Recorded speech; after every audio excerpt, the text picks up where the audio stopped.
Buenas tardes, estamos con Sergio Gutiérrez, exsecretario general de las Juventudes Socialistas de España, vocal de la Comisión Ejecutiva Federal del Partido Socialista y eurodiputado. Sergio, ¿cómo estás? Buenas tardes. Hola, buenas tardes. Bien, muy contento de poder participar en tu proyecto. Muchas gracias por recibirme. En primer lugar, es un placer y es muy importante que los políticos atendáis a las personas que mostramos interés y a los periodistas, por tanto, y especialmente a las personas jóvenes. Así que muchas gracias por atenderme.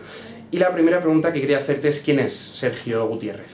Pues mira, una persona como otra cualquiera, que en un determinado momento decidió comprometerse con la sociedad en la que vive a través de la política. Pero un chico normal que con 14 años decidió participar en un proyecto y que sigo en él, creyendo en él. ¿Por qué eres político?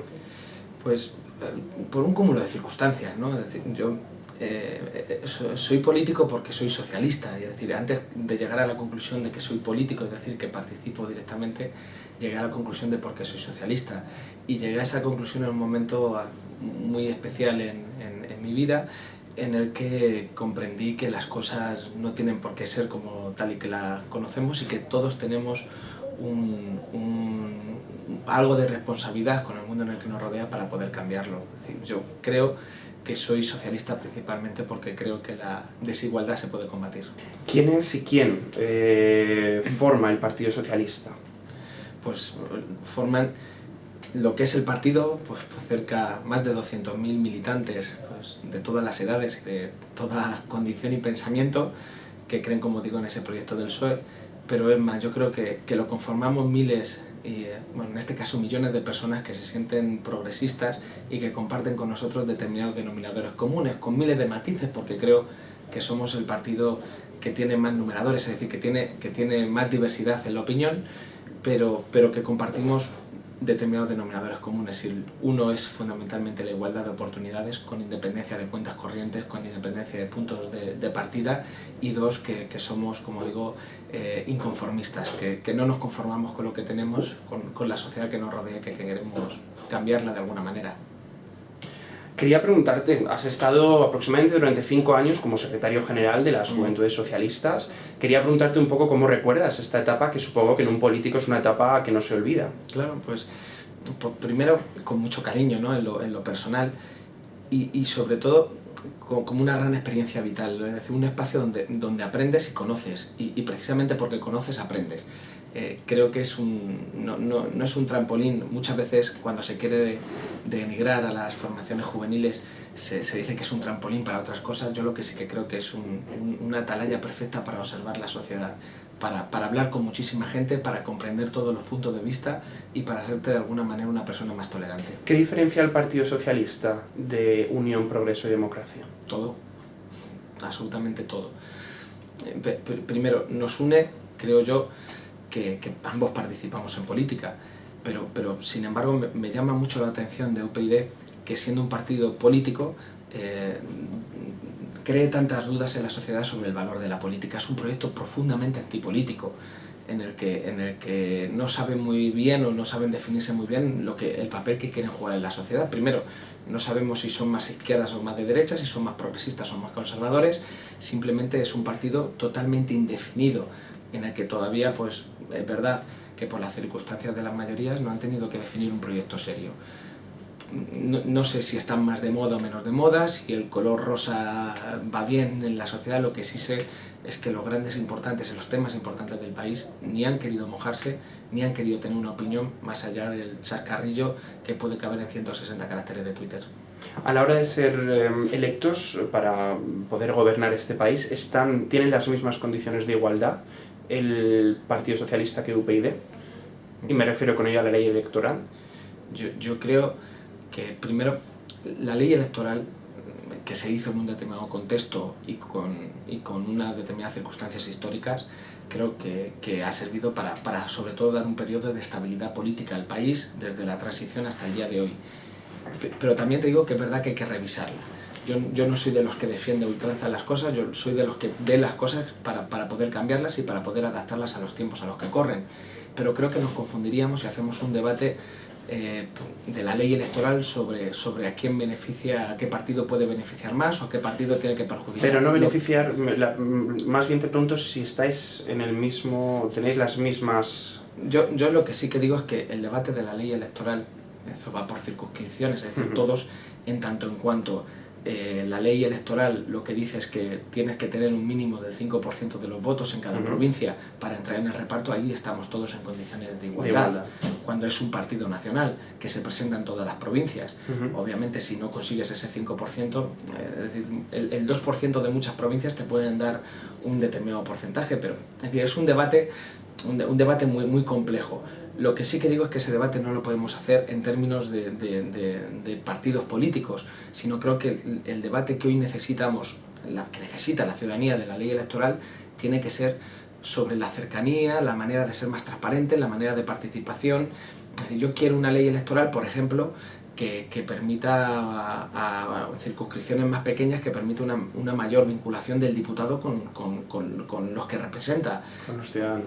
También pues, posiblemente una reforma de la ley electoral para dar mayores márgenes de participación a los diputados o rendición de cuentas. Es decir, hay muchísimas cosas que hacer en la ley electoral y que debemos entrar en ese debate, pero no en términos de partidos políticos o de resultados electorales, sino en rendición de cuentas para los ciudadanos. Sergio, ¿qué diferencia el Partido Socialista del Partido Popular? ¿Qué 2, 3, 4 características fundamentales desde tu punto de vista os diferencian?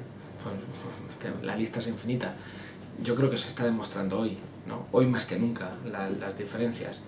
Primero, yo creo que la igualdad. Toda la política de igualdad en el sentido más amplio de la palabra, no solo igualdad entre sexos, donde creo que el Partido Popular sigue anclado en una actitud machista realmente hacia todo lo que tiene que ver con la mujer, su papel en la sociedad, su papel en la familia, su papel en la política.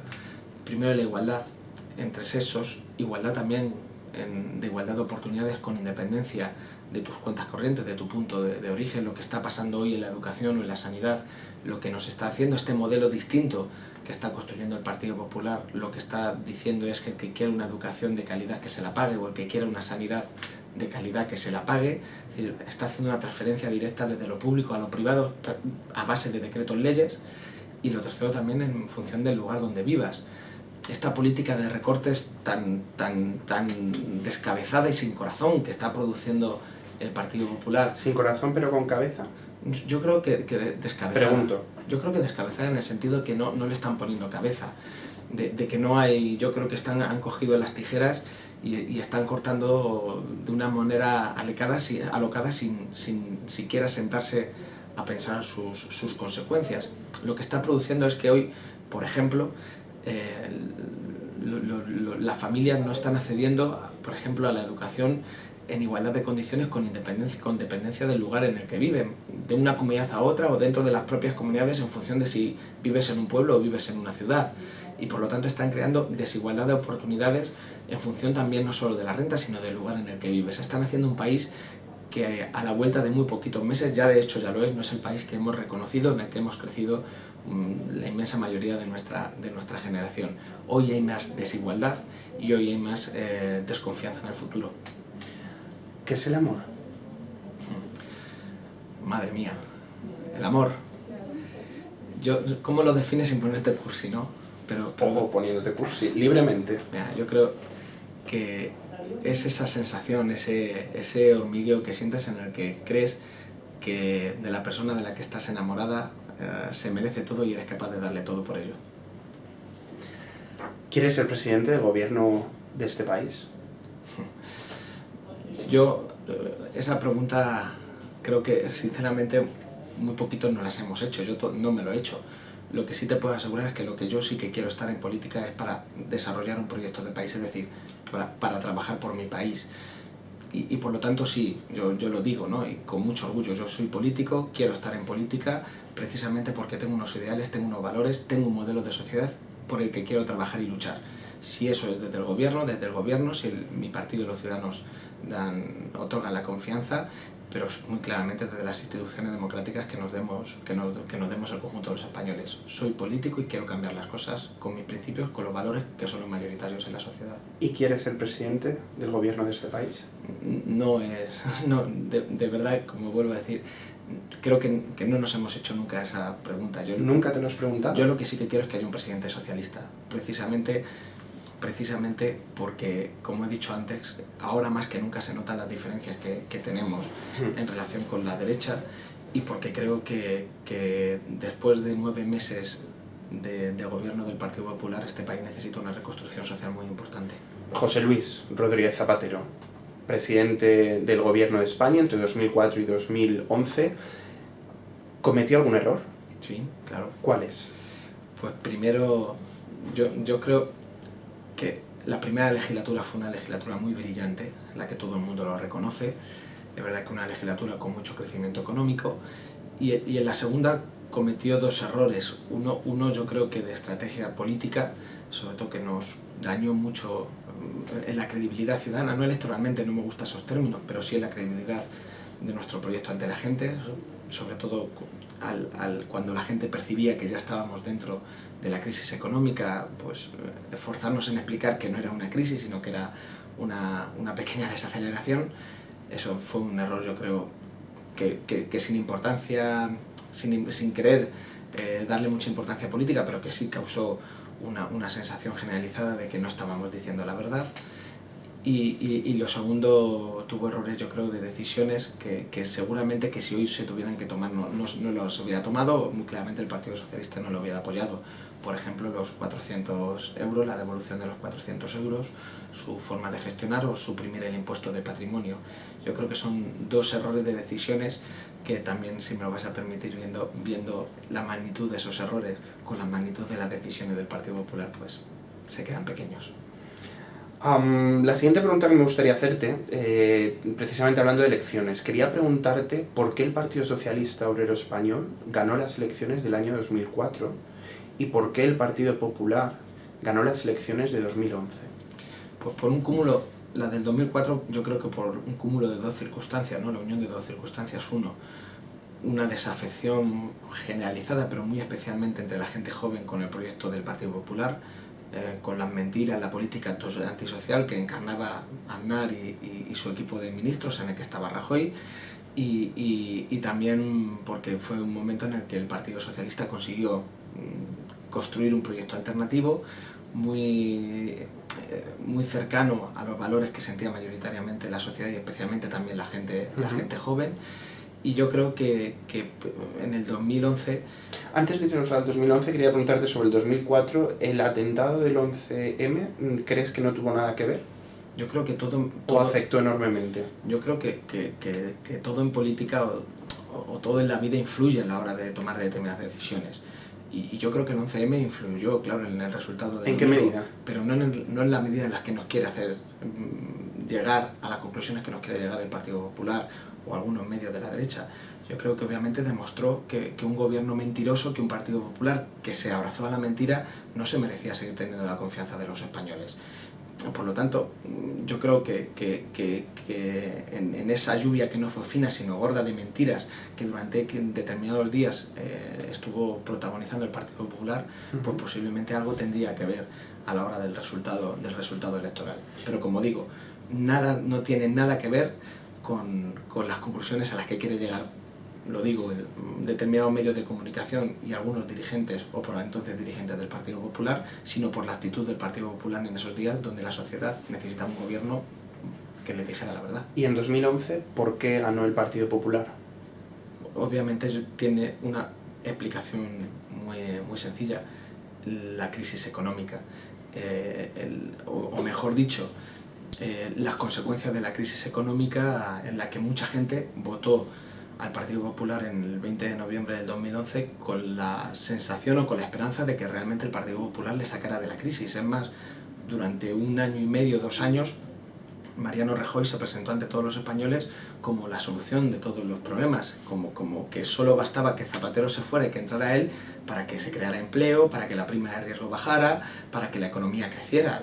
Llegó a decir que la prima de riesgo se llamaba Zapatero, o incluso llegaron a hacer una campaña específica en la que dijeron: quieren empleo, vota Partido Popular. Por lo tanto, yo creo que sí, que fue igual un cúmulo de 2 circunstancias. Primero, que el Partido Socialista no supo resolver la crisis, obviamente, y como el resto de gobiernos de la Unión Europea, que han ido perdiendo las elecciones durante toda la crisis económica, pero segundo también porque los españoles se creyeron a Rajoy. Y por eso yo creo que también hoy hay esa desafección política, principalmente con el Partido Popular, porque se sirvió de la crisis para llevar a los españoles o para ganar las elecciones, y una vez ganada se olvidó no solo de sus promesas, sino de que era necesario crear un proyecto sólido que nos hiciera avanzar en la salida de la crisis. Por tanto, con todo esto que me comentas, ¿se podría interpretar que en 2004 el Partido Socialista ganó las elecciones por la gran decepción que la sociedad tenía con el Partido Popular, y viceversa, en 2011 el Partido Popular ganó por la gran decepción que los ciudadanos tenían con el Partido Socialista? Insisto, en 2004, por la mezcla de la gran desafección que tenía el proyecto de Aznar, que precisamente es el que está gobernando ahora, con un proyecto ilusionante que conectó con la gente en el 2004. Las dos cosas, si no se unen en política, en la construcción, el deterioro por el deterioro no conduce al otro partido a ser una fuerza mayoritaria, se tienen que dar las dos cosas. Y es verdad que el gobierno en el 2004 defraudó y se creó un proyecto político que ilusionó. Y yo creo que la diferencia con el 2011 es que el partido que estaba en el gobierno defraudó en sus respuestas a la crisis económica, los resultados a esas respuestas que dio. ¿Defraudó con razones? Obviamente, cuando el paro crece hasta los 4 millones de parados y no se ve una salida inmediata a la crisis, pero yo creo que hoy, mira tú por dónde, los españoles están comprobando muchas cosas, y es verdad que creo que muchos de ellos han llegado a la conclusión de que la salida de la crisis no era una salida fácil. Lo estamos viendo como con el Partido Popular no solo no vamos a mejor, sino que retrocedemos en la crisis económica, en las consecuencias de la crisis, sino que lo importante de esos años, o el valor añadido que dio el gobierno socialista, es que a pesar de la crisis mantuvimos intactas todas las redes de seguridad.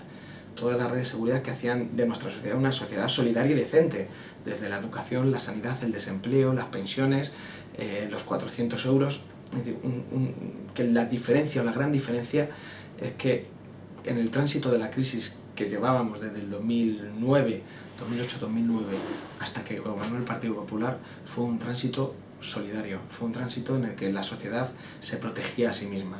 Desde las decisiones de Mariano Rajoy, desde que se hizo cargo de la presidencia, transitamos por la misma crisis, ahondando en la recesión, pero estamos perdiendo todos los márgenes o todas las políticas de solidaridad que nos han definido como país. Quería preguntarte, Sergio, ¿es sano para un país que durante 30 años viva en un bipartidismo continuo?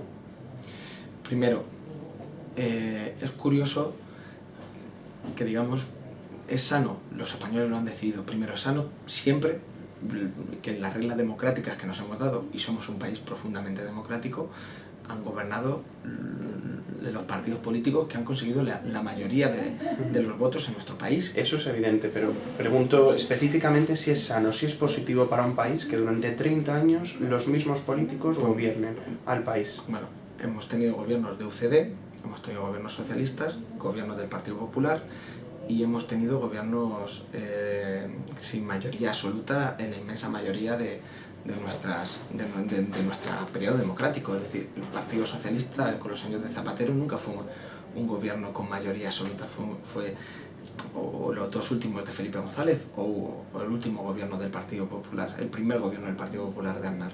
Es decir, que hemos tejido unas mayorías parlamentarias o unos gobiernos que han tenido 3 partidos en la historia reciente de nuestro país, ¿no? Desde la transición, 3 partidos han tenido la presidencia del gobierno, pero también es verdad que en gran parte de esa legislatura, de nuestra democracia, se ha gobernado con distintas fuerzas políticas, con la participación de muchísimas fuerzas políticas. Ahora bien, yo creo que, como he dicho, hay que reformar nuestro sistema democrático. Es decir, que lo que ha servido hasta ahora no tiene por qué ser lo que sirva para siempre, hay que reformarlo. Pero también te digo, tenemos que ser conscientes y estar orgullosos de lo que es nuestra historia, la historia reciente de nuestro país. Sí, pero Sergio, si miramos la historia reciente de nuestro país con el bipartidismo, si miramos atrás hace 20, 30 años cómo se encontraba España, y si miramos ahora cómo se encuentra España, ¿podemos estar verdaderamente orgullosos de cómo nos encontramos España ahora con el Partido Socialista y el Partido Popular? Por supuesto. Mira, ¿Dónde nos han llevado ambos a la situación en la que estamos? A tener Pregunto. durante toda esta historia de estos 30 años, obviamente hay que saber lo que hemos hecho como país. Y hay que estar muy orgullosos, decir, de la situación. Yo animo a que todo el mundo mire los indicadores que había hace 30 años y los indicadores que hay hoy, en todos los aspectos, no solo en infraestructuras, en educación, en nivel de estudios, en nivel de sanidad, en vida, en la vida, en el nivel de nuestras pensiones. En el desempleo también. En el desempleo, obviamente, en el desempleo es una coyuntura excepcional, pero yo te digo que el problema de todo esto, vamos a distinguir lo que hemos construido como país en los últimos 30 años, que nos debe hacernos sentir muy orgullosos, y el que no lo sienta es porque no quiere reconocer lo que éramos hace 30 años, al peligro que estamos teniendo hoy de volver 30 años atrás, en todos los aspectos. Y cuando nosotros desde el Partido Socialista estamos diciendo, ojo, que las políticas del gobierno del Partido Popular nos conducen a 30 años atrás, por ejemplo en educación, donde en la inversión estamos 28 años atrás, lo que no tenemos es añoranza por el pasado. No, lo que decimos es que estamos orgullosos de lo que hemos hecho hasta hoy, y lo que queremos es seguir avanzando, porque obviamente hay muchas cosas que ¿Te sientes, por tanto, orgulloso de la etapa del Partido Popular de gobierno entre 1996 y 2004? Es lo que yo me siento orgulloso. Pregunto. Me siento orgulloso como país. Mira, durante los 8 años de gobierno del Partido Popular, Aznar no se atrevió a hacer nada de lo que hoy está planteando el Partido Popular. Desde la revisión de derechos civiles, como la ley del aborto, por ejemplo, hasta las redes de seguridad, como digo, a nivel de educación. Es decir, el modelo que nos hoy planta el Partido Popular. Oye, en la historia democrática de este país, en los 30 años se han abierto escuelas, consultorios, hospitales, por todas las administraciones públicas. Hemos conducido la solidaridad de lo público hasta la última terminal de nuestro país. Hemos ido avanzando. Y en estos 8 o 9 meses de gobierno del Partido Popular, lo que nunca ha pasado en la historia, que se han cerrado colegios, consultorios, camas de hospitales, plantas de salud. Es decir, estamos retrocediendo. Pero que las frustraciones que podemos tener hoy por las decisiones de un gobierno que no habla con nadie y profundamente insolidario, no nos tienen que hacer llevar a la conclusión de que el proyecto que hemos tenido como país, y que ha sido un proyecto compartido por la inmensa mayoría de las fuerzas políticas, de los agentes sociales y la ciudadanía, ha sido un proyecto fallido, porque me niego. Pero si miramos a cómo estamos hoy, cómo estamos hace 10 años, desde luego ha sido un proyecto fallido, porque han fallado muchas cosas. Lo que ha fallado fundamentalmente es en los 2 años, que en los últimos 2 años, los mecanismos de protección ante la crisis. Por tanto, ha sido un proyecto fallido. Pregunto. No sé, dímelo tú, yo pregunto. Yo tengo 30 años y por supuesto he tenido más oportunidades que las que tuvieron mis padres. Y he podido estudiar y he podido desarrollarme como persona y desde todos los puntos de vista. ¿Y si tuvieras 20, crees que también hubieras podido...? Es que ese es el riesgo, pero el riesgo no depende, el riesgo no viene de lo que empezamos a tomar decisiones hace 20 años. El riesgo viene de las decisiones que se toman hoy. Porque, como digo, es decir, las decisiones que se están tomando hoy desde la Moncloa sí que conducen a un futuro de desesperanza, ni esperanza ni futuro para muchos jóvenes. Y claro que puede haber una generación generalizada de los nini, pero de los que no tienen ni esperanza, de los que no ven ni futuro. Pero son decisiones que se toman hoy, con los gobernantes de hoy. Y obviamente comparar los puntos de partida creo que es un ejercicio muy difícil. Yo creo, como digo, que hay que verlo, solo por ejemplo en el nivel de universitarios, y creo que tenemos que diferenciar. Es decir, no es lo mismo. Los que llegan a la universidad, porque hay un gran fracaso escolar. El fracaso escolar, para ser claros, el fracaso escolar que se ha venido descendiendo en los últimos años, estamos en torno al 26%. De los mayores de Europa. Claro que sigue siendo alto. Apenas hace 30 años el abandono escolar era el doble, estaba por encima del 60%. Es decir, ¿quién llegaba a la universidad? ¿Es fracaso escolar, Sergio, o es fracaso del sistema? ¿Está fracasando el sistema educativo? No, es decir, ¿Estás orgulloso de nuestro sistema educativo, Sergio? Mira, hay que conocer. Por supuesto, estoy orgulloso. Mira, porque tiene mucho que ver el fracaso escolar o el abandono escolar con el modelo económico que hemos llevado. Es curioso, por ejemplo, que con el mismo país, con el mismo sistema educativo, haya regiones como Euskadi o como Asturias que han desarrollado un modelo económico distinto al que se desarrollaba, por ejemplo, en Valencia o en Murcia, donde su fracaso escolar está en la media de la Unión Europea. Y sin embargo, por ejemplo, en Murcia o en Valencia, el fracaso escolar está muy por encima de la media española. Está por encima del 30, del 35%, y está en el 26%. Por lo tanto, tiene que ver muchas cosas y nos tiene que llevar a un análisis profundo de lo que ha pasado. Pero también te digo, hemos conseguido, que el que no lo vea es muy difícil de explicar, pero cuando estábamos en un país donde a la universidad llegaban solo unos pocos, donde había muy poquitas universidades y universidades que no eran para nada inclusivas, desarrollamos en muy poquito tiempo un sistema, un modelo educativo en el que todo el mundo podía llegar a la universidad. Es más, multiplicamos indefinidamente el número de universitarios y con ello las oportunidades. ¿Qué es lo que pasa? Que es verdad que la sociedad se ha hecho mucho más exigente en nuestro mercado laboral. Pero quiero decir una cosa, por ejemplo, a día de hoy, cuando la tasa de desempleo juvenil es tan dramática, 50% aproximadamente. Sí, hay que decir que la persona que tiene titulación universitaria, el joven que tiene titulación universitaria, la tasa de paro es infinitamente menor. Pero aún así es alta. Una barbaridad. Es una alta. ¿Estás orgulloso de la tasa?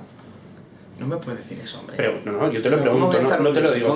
Pero todo lo contrario. Por lo que me decías de estar orgulloso con el país y el sistema.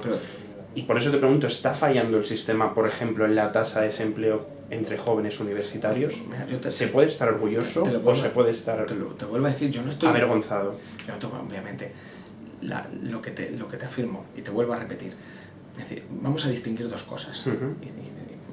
Yo creo que esto, uno, de dónde venimos y a dónde hemos llegado, y dos, de las cosas que hay que hacer a partir de ahora para corregir, obviamente, todo lo que no hemos podido avanzar. Y si tú me preguntas, ¿estás orgulloso de lo que hemos hecho como país en los últimos 30 años? Sí, y mucho.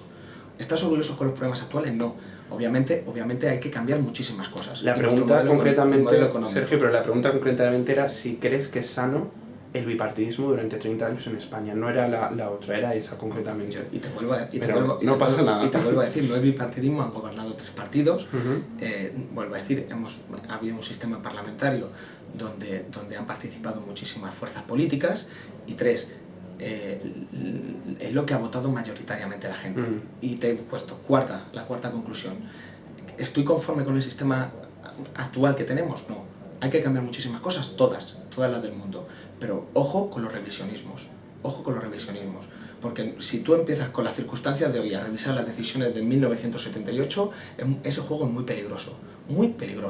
Y te digo que toda la gente que juega eso, obviamente no sabe, o sí que sabe, juega a cosas que no sabría ni cómo definir, pero obviamente que si a mí me dices que el esfuerzo que hicieron la generación anterior, no solo las fuerzas políticas, sino la generación anterior a la mía y la generación anterior de la anterior, por este país, por supuesto que estoy orgulloso de las generaciones anteriores. En ningún momento se ha puesto un duda, por supuesto. No, te digo, es que el modelo de país que se ha hecho en los últimos 30 años es un modelo compartido de la sociedad española y que nos ha llevado a muchísimas cosas. Obviamente hay muchísimos fallos que corregir, y yo te digo, es responsabilidad nuestra. Que yo estoy orgulloso de donde cogieron el país nuestras generaciones anteriores y a donde no lo han dejado, sí. Y ahora te digo, como joven político que quiere cambiar las cosas, ¿estoy conforme? Para nada. Te he dicho anteriormente que yo estoy en política para cambiar las cosas, que me afilié por eso, porque no soy conformista. Y yo te digo, que hay que cambiar todo, hay que cambiarlo. Y es más, te he dicho, estoy en política porque creo que se deben cambiar las cosas y que tengo unos principios y unos valores por los que los quiero cambiar. Y en esos estamos. Por supuesto. Pero hay que distinguir las dos cosas. Hay hoy determinadas cosas que son dramáticas y que desesperan, por supuesto, y por eso estoy en política. Pero también te digo, no cometamos o no caigamos en el error de anhelar para atrás cuando tenemos que estar mirando indefinidamente al futuro. ¿Por qué, brevemente, habéis perdido escaños? Lo mismo que te comentaba antes, porque la gente obviamente castigó un proyecto político, un partido político que estaba en el gobierno y que no supo resolver la crisis económica, que no supo explicar a la gente que a pesar de la crisis mantenía las definiciones o lo que nos definía, las señas de identidad del proyecto que habíamos construido como país, desde la educación a la sanidad pública y obviamente tercero porque creo que defraudamos a una serie muy amplia de sectores de la población. Esas fueron las tres cosas. La independencia de Cataluña, ¿qué hacemos con ella? ¿Tú la quieres? Yo creo que nadie está planteándose en su sano juicio la independencia de Cataluña. Yo creo que hay un juego de mucha gente en Cataluña que están intentando llevar a través de la independencia, de los valores de la independencia, agitando los valores del independentismo para tapar su fracaso de gestión ante la crisis económica. Dicho de otra manera, yo creo que la independencia de Cataluña, la separación de Cataluña sería un error tanto para Cataluña como para España, con consecuencias negativas tanto para Cataluña como para España, y que lo que tenemos que hacer frente a, como digo, a la agitación de algunas fuerzas políticas, no sé con intención, tejer aún más todos los lazos de convivencia que nos han hecho pensar a muchísima gente que España, Cataluña y el resto de España, cuanto más unidos mejor. Por tanto, Sergio, ¿deben tener derecho los catalanes y el resto de españoles a decidir la independencia de una parte del Estado español? ¿Deben tener el derecho? Yo creo que no? los catalanes lo que tienen derecho es especialmente a que el gobierno de su comunidad autónoma, de la Generalitat y el gobierno de España le solucione la crisis y le solucione los problemas de su día a día. Y creo que en la frustración de la resolución de esos problemas se explican muchas de las cosas de lo que hoy está pasando en Cataluña. ¿Alfredo va a ser presidente? Alfredo tiene en su determinado momento que decidir si quiere ser el candidato. Lo que yo estoy convencido es que si él decide ser el candidato, es mi candidato y yo trabajaré para que sea presidente. ¿Crees que los españoles le darán la confianza para nombrarle presidente del gobierno español? ¿Crees que conseguirá Alfredo Pérez Rubalcaba ser presidente de este país? Si se vuelve a presentar ¿Confías en y él? conseguimos hacer dos cosas, explicar que todo lo que ha pasado desde el día que Rajoy fue presidente del gobierno no se debe a la excusa de la crisis, que parece que todo lo soporta, sino a un proyecto ideológico que está creando una sociedad a la medida de las posiciones más radicales del Partido Popular. Si conseguimos explicar eso y conseguimos que la gente vea con nitidez un proyecto distinto, alternativo, que básicamente lo que va a pretender va a ser reconstruir esa sociedad mínima y decente que hemos construido en los últimos años, recuperar los valores de decencia que nos han definido como sociedad, yo creo que el hombre para presidir ese gobierno se llama Rubalcaba. Hablando de los últimos años, ¿cuántos referéndums han habido en este país en los últimos 20, 30 años? ¿Lo sabes? Pues que yo recuerde, ha habido el referéndum sobre la Constitución y el referéndum de la OTAN. Por tanto, 2. ¿Crees que es aceptable 2 referéndums en unos 30 años? ¿Estás a favor de no dar la opción de referéndum, al menos uno por elección en cada legislatura? Yo es que creo que el referéndum es un instrumento que está muy bien definido y que para dar voz al pueblo. Para determinadas cuestiones en las que se tiene que dar y el referéndum de la Constitución Europea. Fueron tres referéndums. Yo lo que sí que creo es que tenemos que crear un sistema democrático más allá del referéndum en el que la gente sienta dos cosas. Uno, que participan más en el día a día de la acción de su gobierno, de la acción de la política. No es la figura exactamente del referéndum. Yo creo que hay cuestiones que se pueden mejorar mucho más. Por ejemplo, la iniciativa legislativa popular. Es decir, creo que hay que facilitar que la gente lleve al Congreso de manera propia propuestas de la gente para que se debatan. Incluso creo que un ciudadano con una iniciativa tiene que defenderla en el Congreso con la voz de la ciudadanía. Creo que eso sería mucho más importante que un referéndum aislado con una pregunta concreta y con una respuesta sí o no. Creo que tenemos que abrir las puertas de nuestras instituciones para que la gente participe directamente y hagan llevar su voz. Y 2, creo también que hay que mejorar mucho los mecanismos de rendición de cuentas. Te voy a hacer la siguiente pregunta. Te voy a pedir brevedad, pero me gustaría saber quién estuvo detrás del 11M. ¿Quién crees tú, Sergio Gutiérrez, que estuvo detrás del 11M? Lo que ha dicho la justicia reiteradamente, Al-Qaeda. ¿No tienes absolutamente ninguna duda al respecto? Si durante años la justicia, que ha investigado profundísimamente con todos los informes, ha concluido que fue Al-Qaeda, obviamente es Al-Qaeda. ¿Quién se beneficia de esta crisis? Yo creo que fundamentalmente los especuladores financieros, y que perjudican a las clases llamadas medias. ¿Estuviste en el 15M? No estuve en el 15M. ¿Por qué? Porque obviamente tengo un cargo político en el que creo que desde la acción muy responsablemente del Partido Socialista considerábamos que era un espacio fundamentalmente de ciudadanía, también porque incluso gente nos pidió que los partidos políticos nos alejáramos. Mira, yo creo que en el 15M, frente a los partidos políticos más a la izquierda que se quisieron aprovechar de esa marca, y los partidos más a la derecha que lo que quisieron es desprestigiar la marca, el Partido Socialista y las juventudes socialistas tomamos la posición inteligente de respeto, de escucha y sobre todo demostrar su independencia con respecto al movimiento.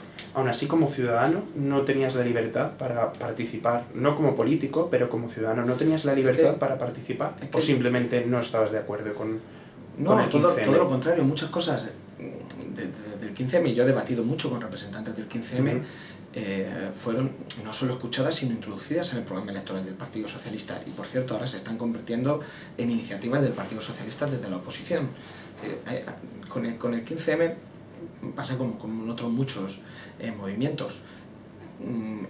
Primero hay que respetar, yo soy fundamentalmente demócrata y yo he estado en muchas manifestaciones. Y obviamente cuando la gente se manifiesta, lo primero es, yo me alegro de que haya una conciencia cívica, que aunque sea el gobierno, en este caso de mi partido, para tirarle de las orejas, es capaz de levantarse y tirar de las orejas a un gobierno. Por lo tanto, no solo respeto, sino alegría porque haya gente que se comprometa en las calles para defender lo suyo. Pero no solo era un tirón de orejas al gobierno, en este caso del Partido Socialista, también era del Partido Popular, también era de los mercados, también era... Yo, en este caso tiro, algo más general, no era solo en contra de un partido. En este caso digo que desde la propia posición del gobierno, como te digo, luego ha habido manifestaciones del 15M con etapa de gobierno del Partido Popular, y en vez de escucha y respeto lo que ha habido ha sido palos, ¿sabes? Y desalojos. Pues simplemente lo pongo ahí, por supuesto que era mucho más que eso, pero quedarnos con la comparativa. Un gobierno socialista que ante el 15M respeta, escucha y se mantiene neutral e incorpora en su proyecto político muchas de las cosas que piden, y a los pocos meses un gobierno del Partido Popular que no solo no escucha, sino que desaloja a base de golpes las manifestaciones del 15M. ¿Estás a favor, si mal no me he informado, que las personas, los menores de edad, de a partir de 16 años, puedan tener el derecho a votar? Sí. ¿Es correcto? Sí, claro. Mi pregunta es, ¿por qué los de 15 no? Mira, yo te digo que hay una conciencia, es decir, nuestras leyes, yo lo que pido, o lo que hemos pedido, es que haya una homologación de derechos y obligaciones de la gente a partir de los 16 años. ¿Por qué? Porque la inmensa mayoría de nuestras leyes sociales y políticas tienen como referencia la edad de 16. Yo te voy a hacer una pregunta: ¿por qué un joven puede trabajar a partir de los 16 y no puede elegir a las personas que marcan sus relaciones laborales? Es decir, ¿por qué un joven a los 16 años tiene cierta responsabilidad penal pero no puede elegir a los políticos que votan o que deciden su legislación penal? Es decir, si establecemos que a partir de los 16 años un joven puede, como digo, trabajar y tener, por lo tanto, responsabilidad con la seguridad social o con la emergencia tributaria, y que, por lo tanto, responsabilidades penales y civiles, si puede casarse, ¿por qué no puede votar? Es decir, si la sociedad está diciendo que en muchísimos aspectos laborales, sociales, fiscales, tienen responsabilidad plena, ¿por qué no para elegir a sus representantes políticos? Quizá porque no están suficientemente formados y no tienen suficientemente información. Es más, quizás. Vuelvo a insistir, en muchos partidos se está abriendo el debate ya, ¿no? En muchísimos países, también en la propia Unión Europea, entre ellos Gran Bretaña, ¿no?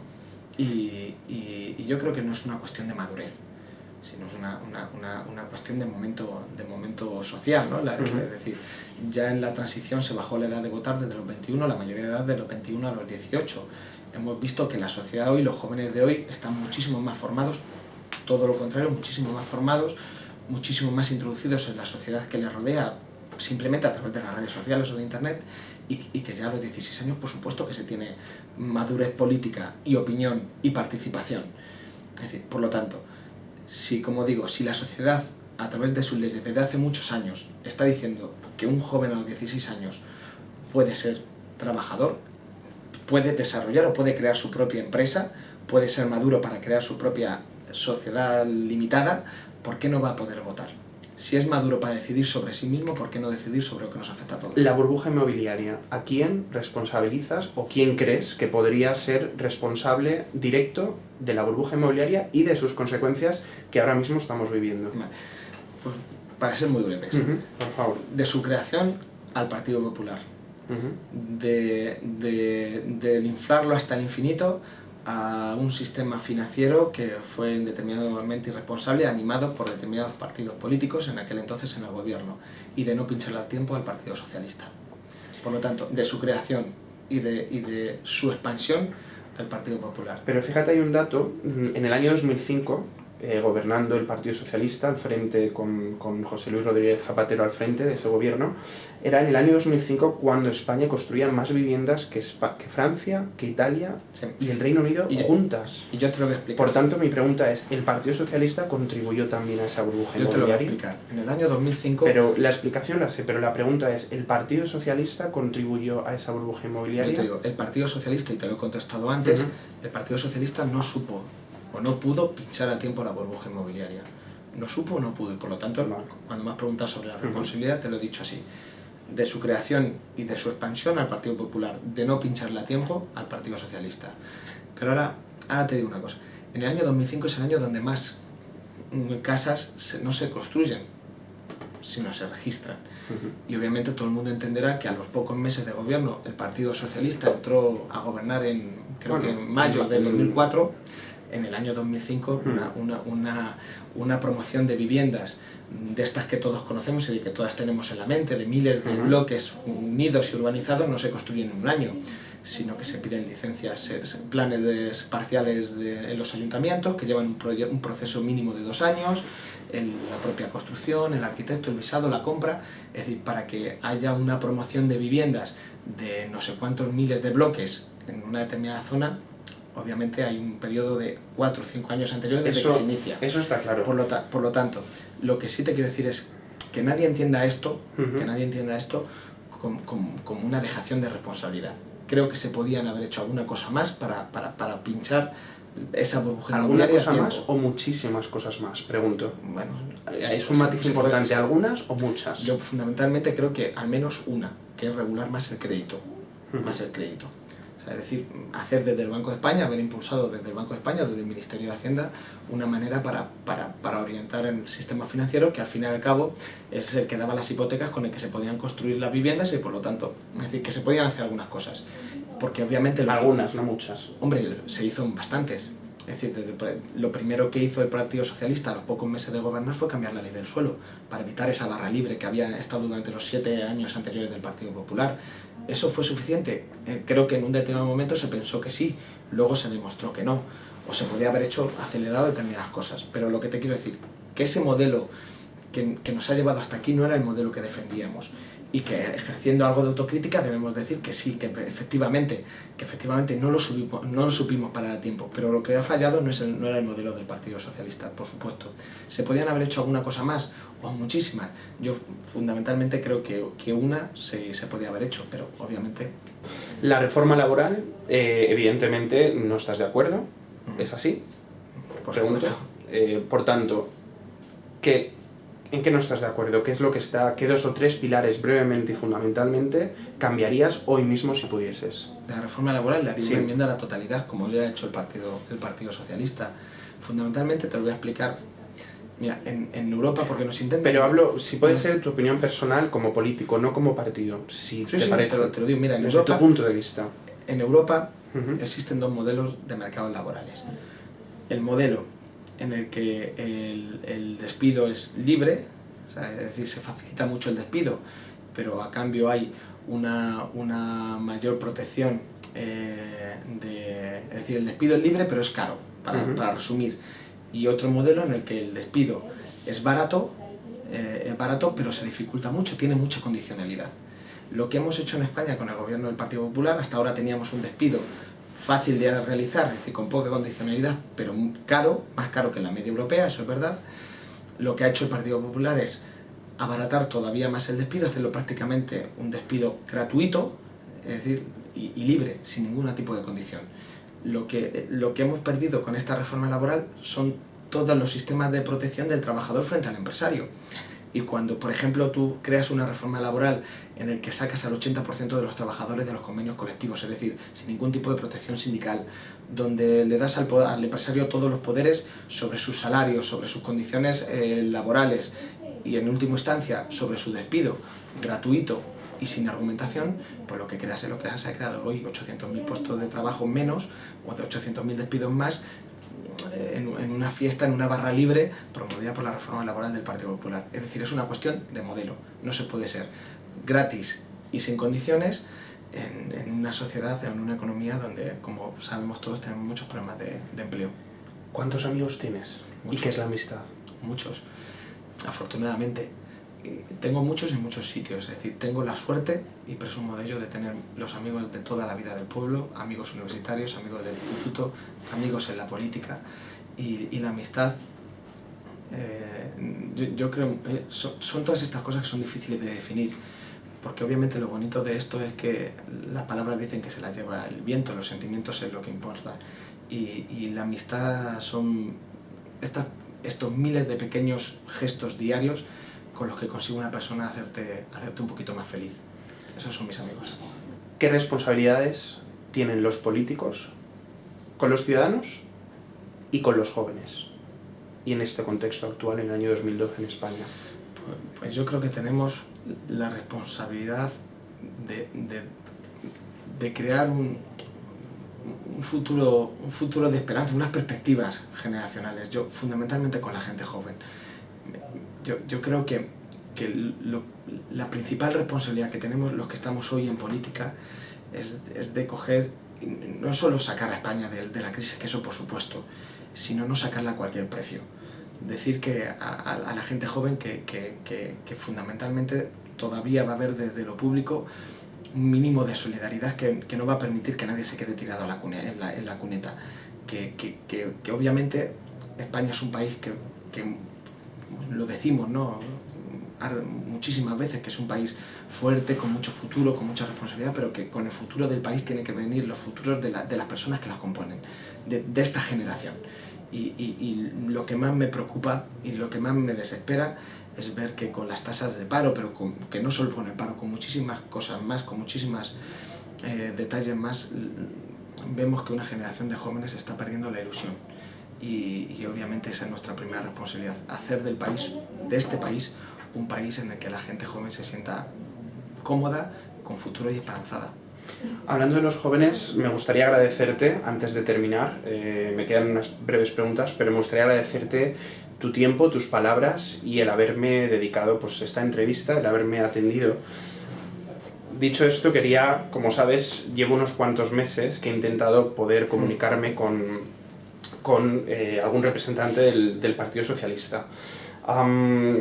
Entre ellos, Alfredo Pérez Rubalcaba, también Elena Valenciano, Soraya Rodríguez y Eduardo Medina, entre otros. Quería preguntarte, con lo que comentas de esperanza a los jóvenes, quería preguntarte, ¿serías capaz, pregunto, de comprometerte a intentar ayudarme a conseguir una entrevista con alguno de los compañeros que te he mencionado? A pesar de que parece que he sido tu última opción, por supuesto que te ayudo sin ningún problema, vamos.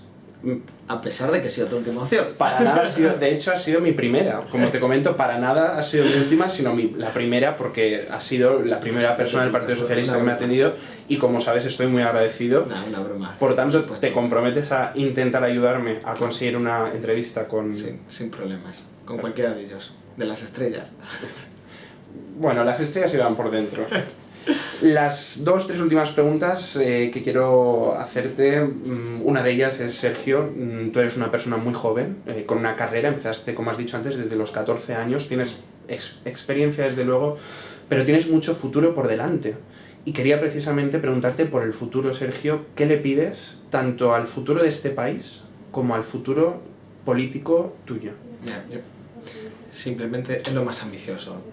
Yo pido que no perdamos nuestra señal de identidad. Que esta crisis que nos golpea a todos de una manera tan brutal, cuando digo a todos tenemos en nuestra familia ejemplos clarísimos de lo que son las consecuencias de esta crisis, que no nos hagan perder nuestra señal de identidad, nuestros principios y nuestros valores que nos han definido como país. y cuando, por ejemplo, se le quita la tarjeta sanitaria a los inmigrantes que están en nuestro país y hay gente que aplaude, me preocupa mucho por la pérdida de valores de identidad que tenemos, porque parece que la crisis económica se está llevando por delante. Cuando, por ejemplo, se cierran colegios o se quitan becas de comedor o simplemente hacemos que los pensionistas tengan que pagar doblemente o triplemente por tener acceso a sus medicinas más básicas, creo que es para preocuparse y desde mi punto de vista también para alentarse más para trabajar, para seguir manteniendo, como digo, esas señas de identidad. Y reitero, yo estoy muy orgulloso de nuestro país, de nuestra sociedad, de lo que hemos sido capaces de hacer y de crear en un ejercicio muy rápido de solidaridad. ¿Y de nuestros políticos? Y también de los políticos. De los del Partido Popular. Yo estoy orgulloso de la gente. Con el Partido Popular no comparto nada. Pero estás orgulloso de los políticos, por tanto, pregunto, ¿los del Partido Popular incluidos? Mira, yo sería muy cínico si yo dijera que todo lo que hace el Partido Popular ha estado mal y que todo lo que ha hecho el Partido Socialista está bien. Y yo te digo, estoy muy orgulloso de nuestra sociedad. Y en nuestra sociedad entran los profesores, los médicos, los políticos, el del taller, es decir, de todas las personas que hemos contribuido a hacer a este país. Yo te digo, con el Partido Popular no comparto su modelo de sociedad. No lo comparto. Y es verdad que lo bueno de nuestra democracia es que, a pesar de que no compartir nada con el Partido Popular, por esta regla de juego que tenemos, el Partido Popular había dejado muchos de sus principios aparcados por crear un modelo compartido. Un modelo compartido. Y que es verdad que esta mayoría absolutísima que tiene hoy el PP, que tiene una mayoría absolutísima en el Congreso, absolutísima en el Senado, en todas las comunidades autónomas, en la mayoría de los ayuntamientos, en este poder omnívoro, lo que ha hecho ha sido obviamente desmelenarlos. Y olvidarse que las mayorías absolutas no significa tener barra libre para hacer un modelo que solo comparte un partido político. Y ese es el gran problema que tenemos. Y reitero, estoy orgulloso de nuestro país y orgulloso fundamentalmente de la gente que, con independencia de su ideología política, quiere responsabilizarse de este país echándosele a sus espaldas. Esa parte ha quedado claro, pero de la clase política eres consciente, supongo, que la sociedad no está precisamente muy orgullosa y contenta. ¿Tú de la clase política estás orgulloso y contento? Yo te digo, es normal que la gente... Mira, es desesperante. Es desesperante cuando tienes una responsabilidad política. Yo también de gestión de gobierno en un ayuntamiento. Porque eres concejal. Es desesperante cuando haces lo que haces, cuando te ves superado por la situación, ¿no? Y es verdad que es desesperante. Yo te digo, es normal que la gente esté alejada de los políticos, esté cabreada con los políticos, en tanto en cuanto no hemos resuelto la situación. Y es normal que en esta situación todavía hay más, todavía se cabrean más, porque digo, como he comentado antes, claro, es que el Partido Popular nos está llevando por la senda totalmente contraria a la que dijeron. Y cuando tú puedes soportar, como digo, las consecuencias de la crisis, puedes soportarlas. Pregunto, ¿nos engañaron entonces? Obviamente, cuando el Partido Popular... Yo recuerdo 3 frases de Rajoy. Una, conmigo en un año se creará empleo. 2, recortaré en todo menos en educación, en sanidad y en las pensiones. Y 3, fundamentalmente, gobernaré si tengo la mayoría absoluta, pero gobernaré con el diálogo y tendiendo la mano a todos. Obviamente lo que ha habido es un engaño masivo desde el 20 de noviembre, un engaño masivo. Y te digo, ese engaño masivo conduce, por supuesto, a un mayor cabreo con los partidos políticos. Pero te digo, nuestra responsabilidad, entendiendo este cabreo político, es demostrar que no todos los políticos somos iguales. Y que la decencia de la política, como digo, yo tengo mucho respeto por todos los que hemos estado en política durante estos años, también te digo que aquellos políticos que una de dos, o engañan masivamente, o entran dentro de un sistema corrupto, hay que expulsarlos inmediatamente de la política, porque un garbanzo negro estropea el cocido, dicen en mi pueblo. Es decir, que hay garbanzos negros en la política española. El primero se llama Carlos Fabra. 4 últimas preguntas y terminamos, no te quito más tiempo.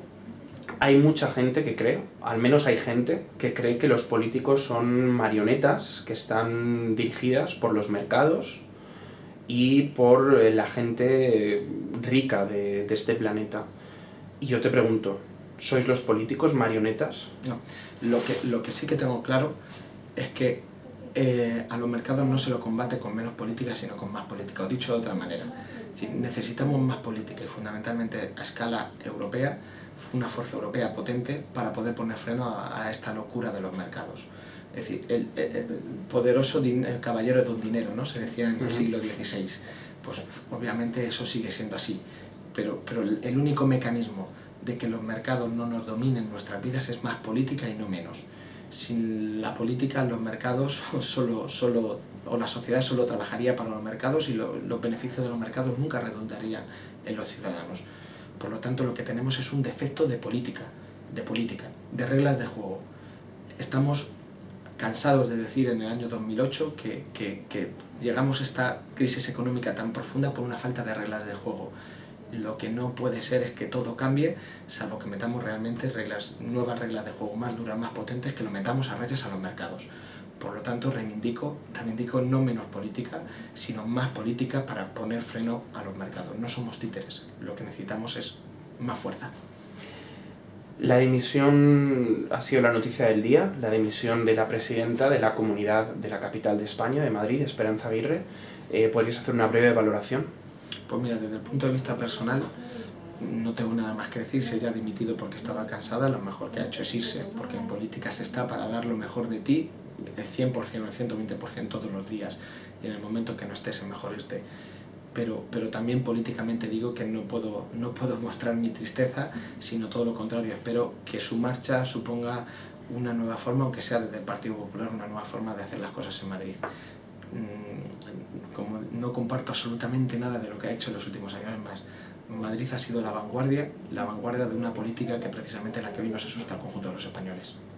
¿Cuáles son tus ideales, Sergio? Algunos de tus más importantes ideales. Yo digo, mis ideales, mis valores, mis principios son los que se definen en el Partido Socialista. Pero hablo de Sergio Gutiérrez, la persona, no el político. Sí, como persona. Es que yo no puedo distinguir mis valores políticos o mis valores personales. Es decir, soy persona en tanto en cuanto soy político, en tanto en cuanto soy persona. Pero en el 15M, por ejemplo, sí que los distinguiste, porque precisamente me refiero que sí que se distinguen los políticos. Por eso te especificaba personalmente. Yo lo que sí digo, como persona. Mis valores, creo, como digo, ¿no? en una profunda igualdad de oportunidades. Obviamente puedo decir que soy feminista, por supuesto que soy feminista. Incluso yo creo que soy socialista porque soy feminista.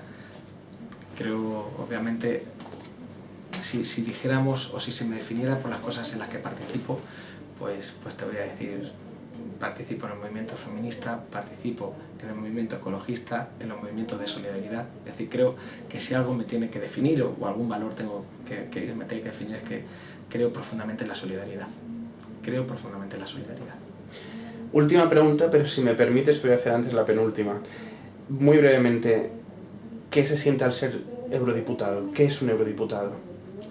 Pues es una voz más de los ciudadanos, intentamos ser una voz más de los ciudadanos en un monstruo gigante que se llama Unión Europea, en la que el Parlamento Europeo es la única institución que responde solo y exclusivamente a la voz de la gente, a la voz de la ciudadanía.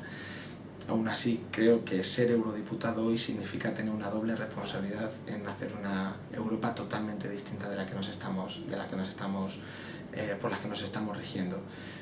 Significa participar en un proyecto hermoso de 27 países, significa compartido, pero también hoy la preocupación de que la suma de 27 por sí solo no es la unidad de 27, no es la unión de 27, y que hay muchas cosas que cambiar. Y la última pregunta para terminar, Sergio. ¿Cuál es el sentido de la vida? Pues yo creo que la felicidad. Yo creo que desde que naces estás en una continua pelea contigo mismo, con la sociedad que te rodea, por intentar ser feliz. Y yo creo que yo solo me propongo en la vida tener los mayores momentos de felicidad que pueda tener. De momento he tenido muchos y lo que quiero es poder seguir teniéndolos. Sergio Gutiérrez, quiero una vez más agradecerte tu tiempo, tus palabras y desearte lo mejor en el futuro. Muchas gracias. Muchas gracias a ti, Nacho. Gracias.